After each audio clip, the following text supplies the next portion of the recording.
ರವೀಂದ್ರ ರೇಷ್ಮೆ ಅವರಿದ್ದಾರೆ, ರಾಜಕೀಯ ವಿಶ್ಲೇಷಕರು, ಹಿರಿಯ ಪತ್ರಕರ್ತರು. ಸರ್ ನಮಸ್ಕಾರ ರೀ. ನಮಸ್ಕಾರ ಸರ್. ಈಗ ಹಿರಿಯರ ಮನೆ, ಈಗ ವಿಧಾನ ಪರಿಷತ್ ಬೇಕಾ ಬೇಡವಾ ಅಂತ ಒಂದು ಚರ್ಚೆ ನಡೆದಿತ್ತು. ವಿಧಾನ ಪರಿಷತ್ ಈಗ ಎಲ್ಲ ರಾಜ್ಯಗಳಲ್ಲೂ ವಿಧಾನ ಪರಿಷತ್ ಇಲ್ಲ, ಬೇಕಾ ಬೇಡವಾ? ಯಾಕೆಂದರೆ ಅಲ್ಲಿ ನಡೀತಾ ಇರುವಂಥ ಇತ್ತೀಚಿನ ಚರ್ಚೆಗಳು ಮತ್ತು ಇತ್ತೀಚಿನ ಒಂದು ನಡಾವಳಿಗಳನ್ನು ನೋಡಿ. ಬಟ್ ಅದ್ರ ಬಗ್ಗೆ ನಾನು ಮಾತಾಡೋಕ್ಕೆ ಹೋಗೋದಿಲ್ಲ. ಆದರೆ ಈ ಇತ್ತೀಚೆಗೆ ಸರ್ ಅಲ್ಲಿ ನಡೀತಾ ಇರುವಂಥ ಕಲಾಪ ನೋಡಿ ವಿಧಾನಸಭೆಗಿಂತ ವಿಧಾನ ಪರಿಷತ್ನಲ್ಲೇ ಕೀಳುಮಟ್ಟದ ಹೇಳಿಕೆಗಳು, ಆರೋಪ ಪ್ರತ್ಯಾರೋಪಗಳು, ಯಾವುದೇ ಸತ್ವ ಇಲ್ಲದೆ ಅಲ್ಲಿರುವಂಥ ರಾಜಕಾರಣಿಗಳು ಮಾತಾಡೋದು ಏನು ಅನ್ಸುತ್ತೆ ಸರ್ ಇದನ್ನು ನೋಡಿದಾಗ?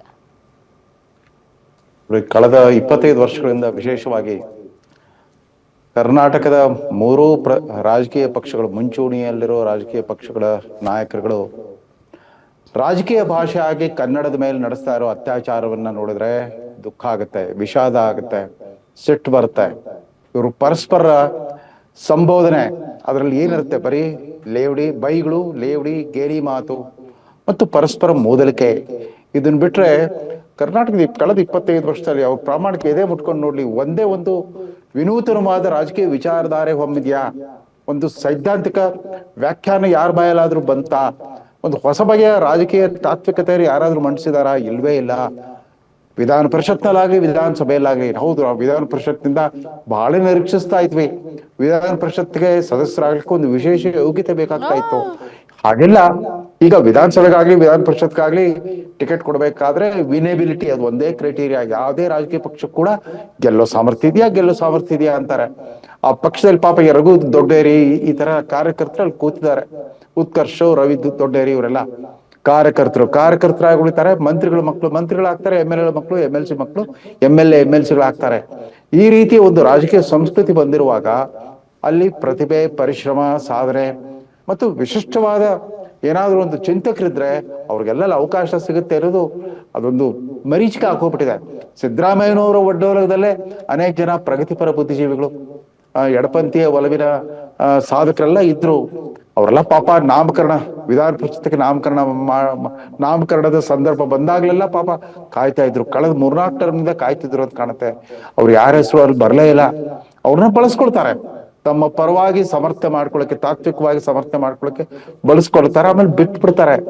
ಅವ್ರಂತರ ಒಬ್ಬರಾದ್ರೂ ವಿಧಾನ ಪರಿಷತ್ನಲ್ಲಿ ಬರ್ಲಿ, ಮೌಲಿಕವಾದ ಕೊಡುಗೆಯನ್ನು ಕೊಡಬಲ್ಲಂತವ್ರು ಬರ್ಲಿ ಅಂತ ಯಾರೂ ಇಷ್ಟಪಡಲ್ಲ. ಇದು ಆಮೇಲೆ ಇವತ್ತಿನ ಈ ಪ್ರಸಂಗ ಇದೆಯಲ್ಲ, ಪ್ರಧಾನಮಂತ್ರಿನ ದೇಶದ್ರೋಹಿ ಅಂದ್ರಂತೆ. ಹಂಗಂದ ಸದಸ್ಯ ಆತ ಮುಸ್ಲಿಂ ಅನ್ನೋ ಕಾರಣಕ್ಕಾಗಿ ಪಾಕಿಸ್ತಾನದ ನಾಲ್ಗೆ ಅಂದ್ಬಿಡೋದು. ಭಾರತೀಯ ಜನತಾ ಪಕ್ಷದ ಸದಸ್ಯರುಗಳು, ಅವ್ರ ಶಾಸಕರು, ಉಭಯ ಸದನಗಳ ಶಾಸಕರಾಗ್ಲಿ ಸಂಸದರಾಗ್ಲಿ, ಅವ್ರಿಗೆ ಈ ಹಿಂದೂ ಮುಸ್ಲಿಂ ಸಂಘರ್ಷದ ಮಾತುಗಳು ಬಿಟ್ರೆ ಬೇರೆ ಯಾವ್ದ್ರಲ್ಲೂ ಆಸಕ್ತಿನೇ ಉಳಿದಿಲ್ಲ ಅಂತ ಕಾಣುತ್ತೆ. ಈಗಾಗಲೇ ನರೇಂದ್ರ ಮೋದಿ ಅವರು ಭಾರತದ ಪ್ರಧಾನಮಂತ್ರಿ 12 ವರ್ಷಗಳಿಂದ ದೇಶಕ್ಕಾಗಿ ಅವ್ರು ಕೊಟ್ಟ ಕೊಡುಗೆಗಳೇನು, ಕಾರ್ಯಕ್ರಮಗಳೇನು, ಅವರ ಕಾರ್ಯವೈಖರಿ ಎಂಥದ್ದಿತ್ತು? ನಿಮ್ ಮಗು ಅಳ್ತಿದ್ಯಾ? ಹಾಗಾದ್ರೆ ನಿಮ್ ಮಗುವಿಗೆ ಜೀನಿ ಸರಿ ಇಟ್ಕೊಡಿ. ಯಾಕಂದ್ರೆ ಜೀನಿ ಸರಿ ಇಟ್ಟು ನಿಮ್ಮ ಮಗುವಿಗೆ 100% ಸರಿಯಾದ ಆಹಾರ. ನಿಮ್ಮ ಮಗು ನೆಮ್ಮದಿಯಾಗಿ ನಿದ್ದೆ ಮಾಡಬೇಕಾ, ದಷ್ಟಪುಷ್ಟವಾಗಿ ಬೆಳಿಬೇಕಾ? ಹಾಗಾದ್ರೆ ಜೀನಿ ಸರಿ ಇಟ್ಟು ಕೊಡಿ. ಎಲ್ಲಾ ಮೆಡಿಕಲ್ ಶಾಪ್ಗಳು, ದಿನಸಿ ಅಂಗಡಿಗಳು, ಸೂಪರ್ ಮಾರ್ಕೆಟ್ಗಳಲ್ಲಿ ಲಭ್ಯ. ತಕ್ಷಣ ಹೇಳ್ರಿ ಅಂತ ಅವ್ರು ಮುಂಚೂಣಿ ನಾಯಕರು ಯಾರ ಬಾಯಲ್ಲೂ ಬರೋದೇ ಇಲ್ಲ. ಈಗ ತೀರಾ ಇತ್ತೀಚಿನ ವಿವಾದ, ಈ ಪ್ರಸಕ್ತ ಅಧಿವೇಶನ ನಡೀತಿರೋದೇ ಆ ಘೋಷಿತ ಅಧಿವೇಶನಗಳು ನೋಡಿ. ಇತ್ತೀಚೆಗೆ ನಮ್ಮ ವಿಧಾನಮಂಡಲದ ಅಧಿವೇಶನಗಳನ್ನ ತಾವು ಗಮನಿಸಿದಾಗ ಸರ್, ರಾಜ್ಯದ ಜ್ವಲಂತ ಸಮಸ್ಯೆಗಳು, ರಾಜ್ಯಕ್ಕೆ ಬೇಕಾದಂಥ ನೀತಿ ನಿರೂಪಣೆಗಳಿಗಿಂತ ಜಾಸ್ತಿ ಅಧಿವೇಶನಗಳು ಕರೆಯುವುದೇ ಕೇಂದ್ರ ಸರ್ಕಾರವನ್ನು ಟೀಕಿಸುವುದಕ್ಕೆ, ಕೇಂದ್ರ ಸರ್ಕಾರದ ಯೋಜನೆಗಳನ್ನು ಟೀಕಿಸುವುದಕ್ಕೆ, ಕೇಂದ್ರ ಸರ್ಕಾರದ ಮೇಲೆ ಆರೋಪ ಹೊರಿಸೋದಕ್ಕೆ. ಸೊ ಕೇವಲ ಕೇಂದ್ರ ಮತ್ತು ರಾಜ್ಯಗಳ ನಡುವಿನ ಬಿಕ್ಕಟ್ಟನ್ನು ಚರ್ಚಿಸೋದಕ್ಕೆ ಅಧಿವೇಶನಗಳು ಇರೋದು ಸರ್. ಅಧಿವೇಶನಗಳನ್ನ ಮಾಡೋದು ಬರೀ ಅದೇ ಆಯ್ತಲ್ಲ ಸರ್. ಈ ಕಡೆ ಅವರು ಇವ್ರನ್ನ ಈ ಸಿದ್ದರಾಮಯ್ಯ ಖಾನ್ ಅನ್ನೋದು, ಆ ಸಿದ್ದರಾಮಯ್ಯ ಖಾನ್, ಆ ದಿನೇಶ್ ಗುಂಡೂರಾವ್ ಅವ್ರ ಹೆಂಡತಿನ ಪಾಕಿಸ್ತಾನನೇ ಮನೇಲಿ ಇಟ್ಕೊಂಡಿದ್ದಾರೆ ಅಂತ ಬಸನಗೌಡ ಪಾಟೀಲ್ ಎತ್ತ. ಪಾಕಿಸ್ತಾನನೇ ಮನೆ. ದಿನೇಶ್ ಗುಂಡೂರಾವ್ ಅವ್ರ ಹೆಂಡತಿನ only because she is a Muslim ಅವರು ಪಾಕಿಸ್ತಾನದವರು.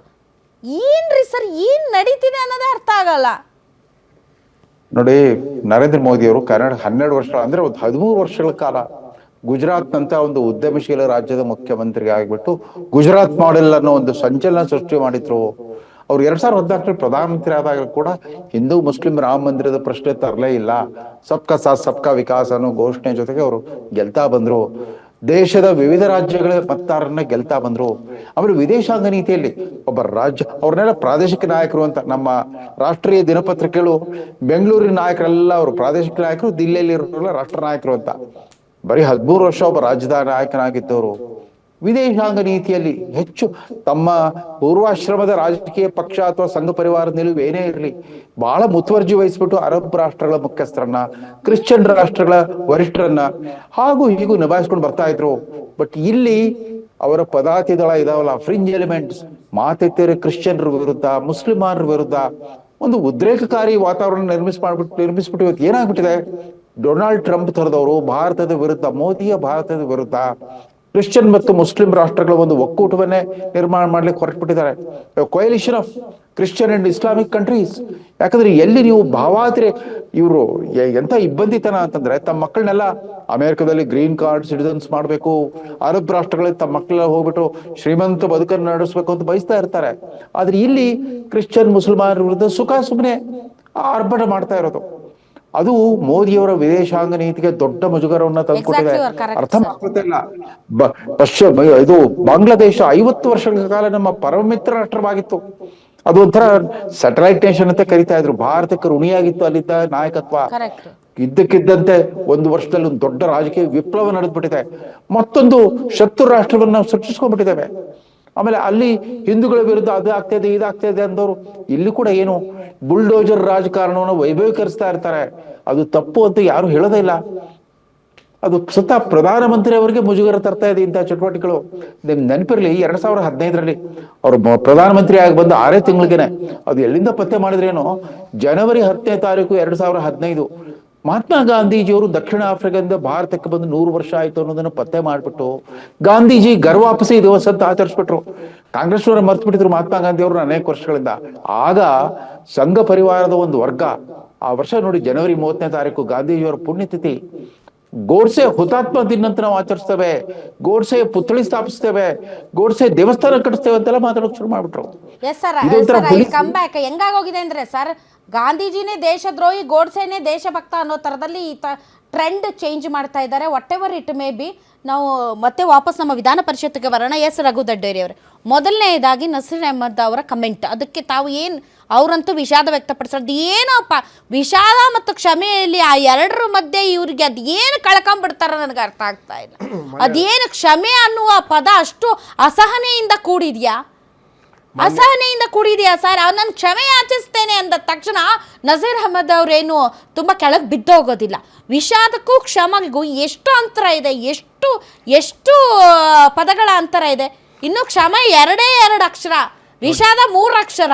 ನೋಡಿ, ವಿಧಾನಸಭೆಯಲ್ಲಿ ನಡೆತಿರ್ತಕ್ಕಂಥದ್ದು ನಿನ್ನೆ ಮತ್ತೆ ಕಳೆದ 1 ವಾರದಿಂದ ಬಿಜೆಪಿ ನಾಯಕರುಗಳು, ವಿರೋಧ ಪಕ್ಷದವರು ಏನು ಮಾಡ್ತಾ ಇದ್ದಾರೆ, ಅದು ಕೇವಲ ಏನು MG ನರೇಗಾ ವಿಚಾರವಾಗಿ ಜನರ ಮನಸ್ಸನ್ನು ಸೆಳೆಯೋದಕ್ಕೆ ನಡೀತಿರ್ತಕ್ಕಂಥ ಗಲಾಟೆನಲ್ಲಿ, ಅಂದರೆ ಇದನ್ನು ಹೇಗಾದರೂ ಮಾಡಿ ಚರ್ಚೆ ನಡೀಬಾರ್ದು ಅಂತೇಳಿ ಈ ರೀತಿಯಾದಂಥ ಕ್ಷುಲ್ಲಕ ವಿಚಾರಕ್ಕೆ ಗಲಾಟೆ ಅಂತ ಕೆಲಸ ಮಾಡ್ತಾ ಇದ್ದಾರೆ. ಅದು ರಾಜ್ಯದ ಜನತೆಗೂ ಗೊತ್ತು, ಅಲ್ಲಿ ನಡ್ತಾ ಇರ್ತಕ್ಕಂಥ ಎಲ್ಲರಿಗೂ ಗೊತ್ತು.